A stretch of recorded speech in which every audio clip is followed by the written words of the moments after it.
In the following section, we will cover the statistics as well as reporting obligations pertaining to the subject sector.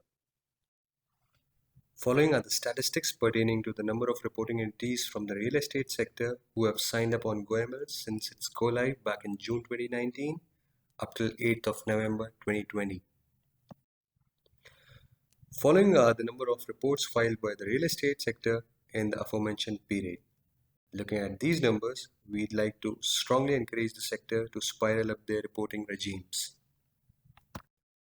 In the upcoming slides, let's go over the responsibilities and obligations of Designated Compliance Officer or the MLRO. More often than not, we come across queries with regards to the apt timeline of filing the suspicious reports as to what's the opportune stage at which the reporting entity should file the report to the FIU. While we understand that this query has inherent subjectivity, as circumstances might vary from case to case.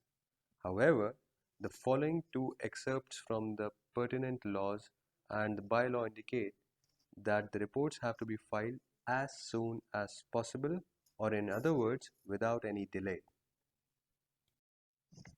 In terms of GoML as a tool, the reporting entities must understand that this is the only or solely available option for them to file suspicious reports to the FIU. In other words, the FIU does not entertain reports which may be filed by any other means such as emails, hard copy letters, CDs, USB pen drives, etc. It's imperative that the report is filed using the appropriate report type which is commensurate to the rationale of reporting. Also, it will be vital for the technology teams of the reporting entities to understand the various methodologies which can be used to file reports and design the SOPs as such. Web-based reporting is a relatively basic method wherein the reporting entity has to key in the data in a web-based form. However, the more advanced and efficient way of reporting is the XML integration, where GoML and the institution's core bank systems can be linked. Such an integration may save a lot of manual or human inputs, in turn making the reporting process more time and resource efficient. You can reach out to our technical team for assistance should you need guidance in this regard. Of course, after having gone through the relevant guides, which would be discussed in the following slides. In this slide, let us go over certain key procedures which may be important from the standpoint of reporting. The reporting institutions must have a well-defined and documented SOP with regards to the timeline of filing procedures. The same might be subject to examination by the relevant supervisory body. We encourage the reporting entities to have a secure and robust record-keeping regime. The draft reports initiated at the reporting entities are only valid for 15 days. As such, it's imperative that the reporting entities finalize and execute the submission before the stated time frame, after which the drafts will get automatically deleted from the system. The receiving GoML systems at the FIU's end automatically accepts or rejects the report. All reports are accepted as long as they successfully clear the XML and then the business rejection rules. The business rejection rules are available for you to go through on the GoML web. In the event of rejection, the reason or reasons of rejection are specifically spelled out and the reporting entity can revert the draft after fixing or rectifying the highlighted errors. Once the report is successfully submitted, the reporting entity cannot amend the data. As such, if the reporting entity wants to request the FIU to disregard a report or wants the FIU to prioritize a report, for which there must be of course due merit, they can do so. Any correspondence regarding a report which has already been filed must be done using the GoML message board while choosing the appropriate message type and the apt subject. Any other journal guidance related to reports or the filing expectation must be sent to the FIU using its dedicated email, which is fiustr@uaefiu.gov.au.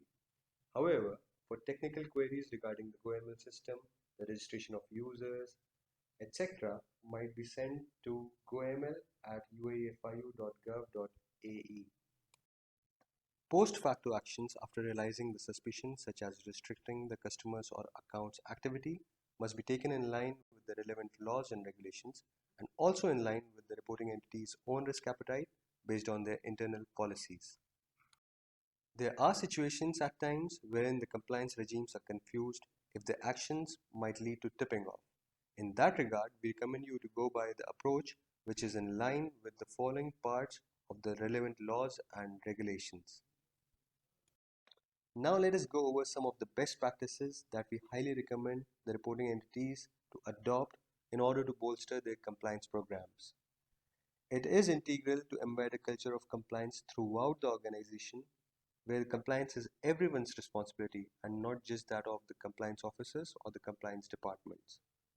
This would also merit imparting due training and knowledge sessions to the staff and especially to the frontline staffs.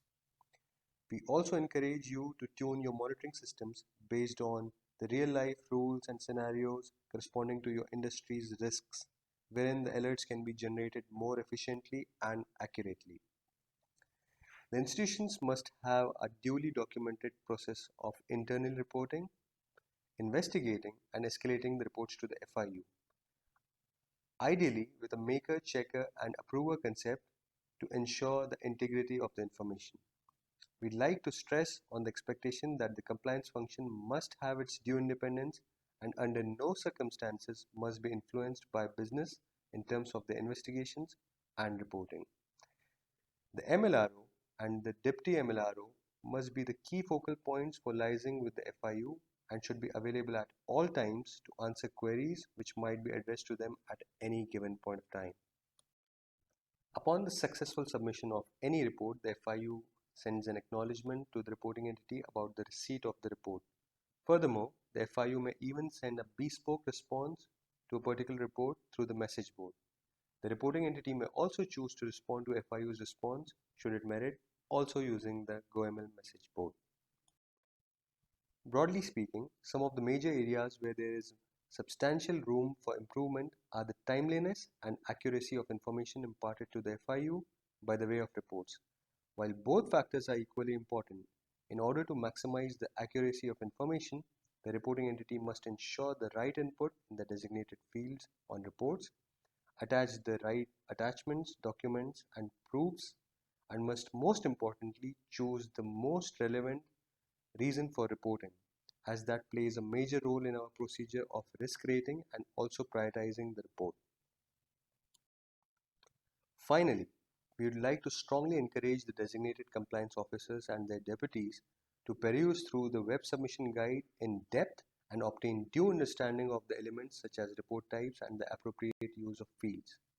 We'd like to take this opportunity to thank you for your cooperation, and we look forward to constructive engagement with you as we go further. Thank you.